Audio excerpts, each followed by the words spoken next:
let's close out with something silly. Let's close out with something that I would never do. Just something yeah, let's do this. Let's do something like this. So this is, I just picked something random that was really, really old. Never seen or read this before in my life. Have some fun.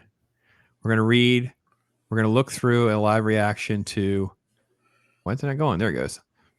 The Hoot Gibson 10-cent comic book.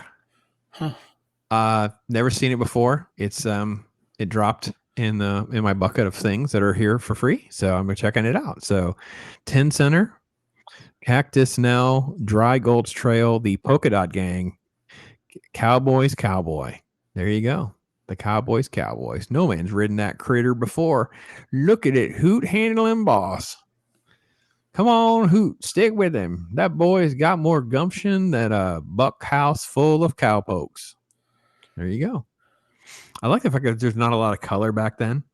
You know, Well, it's I like black, the white, color red. choices they're using. Like they're using that one reddish pink color as a highlight. You Yep. know, Yep.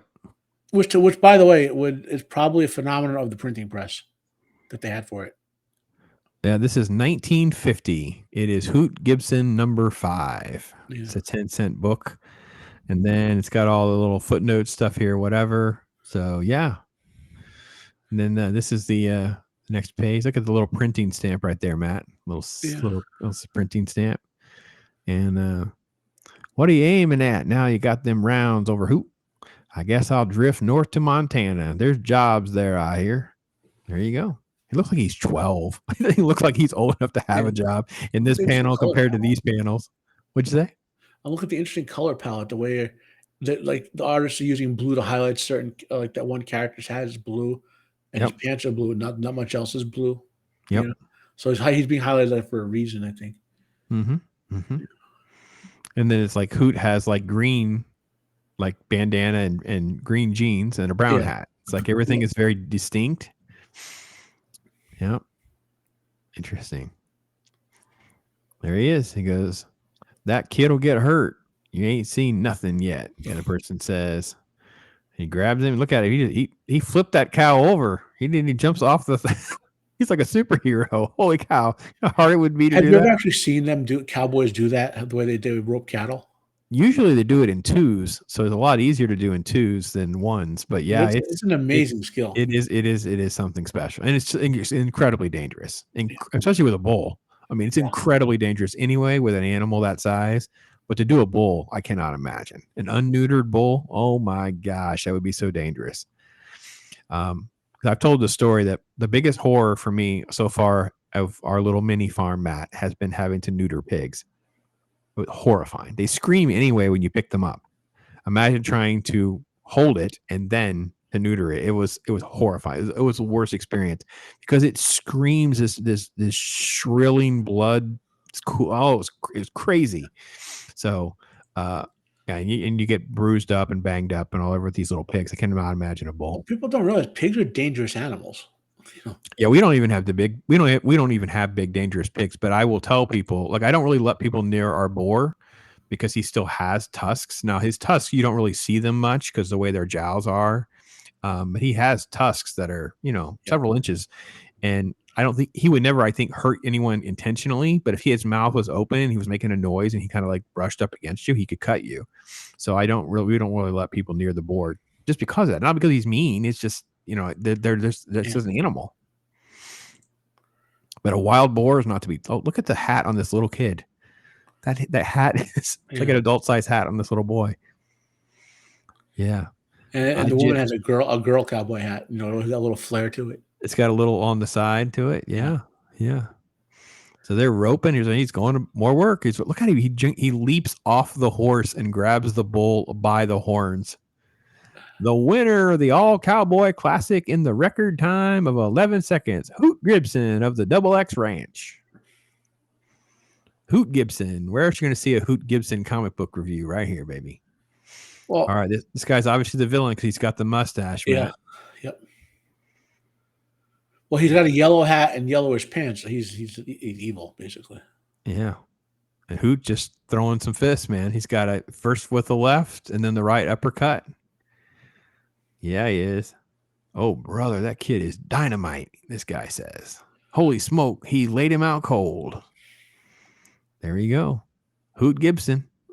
Here's the second story. Who the artist is? I don't think it said on that first part. Let's see.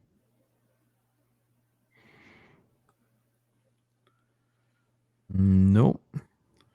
On the cover? Nope. Well, you know, it's 1950, so they may even have credits somewhere else. I don't even know. So Polka Dot Gang is the second story. Right. And these type of comics are common. I mean, I guess not so much in the modern day, but at least through the 90s, like all sorts of comics for anything, you know? Like I still have some of my classic illustrated comics somewhere in one of my bookcases. Yeah. Yeah. And then, Look how good this is. Just completely different texture with it at night. Oh, it's so good. I like that. Well, I'm saying, I wonder if Jack Kirby like read this guy's stuff. I'm looking for credits. Yeah, there's. Because look at the pattern I'm going for is the color contrast they're using. Yep. I would in mind it, I would say that's very Kirby-esque. But obviously this predates Jack Kirby, so I'm wondering if we're seeing artists who might have influenced him.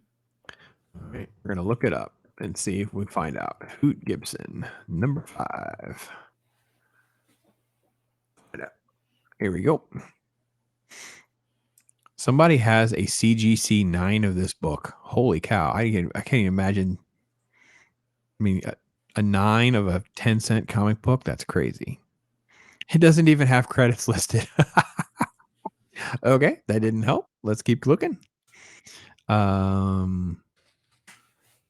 Here's one. Let's see. Art is Wally Wood. Wally Wood. Yep, that's a name I remember. Wally Wood, if you could. Wally Wood, Jack Fisk, Joe Hogan. These are the people that were working on it during that time. So I just went to eBay just to look it up to see what the last one that sold on eBay sold for $260. Yeah.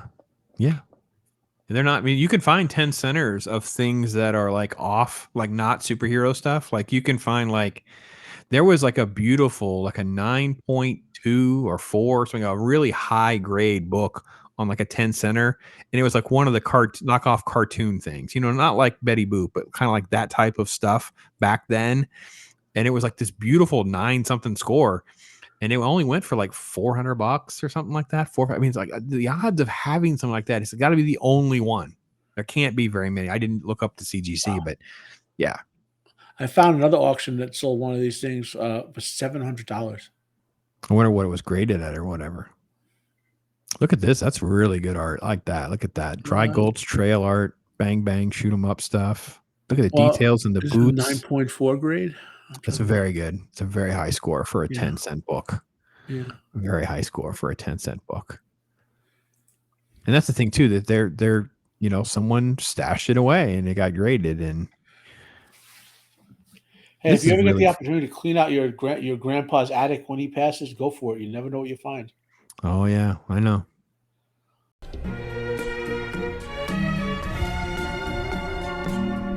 Yeah. Right?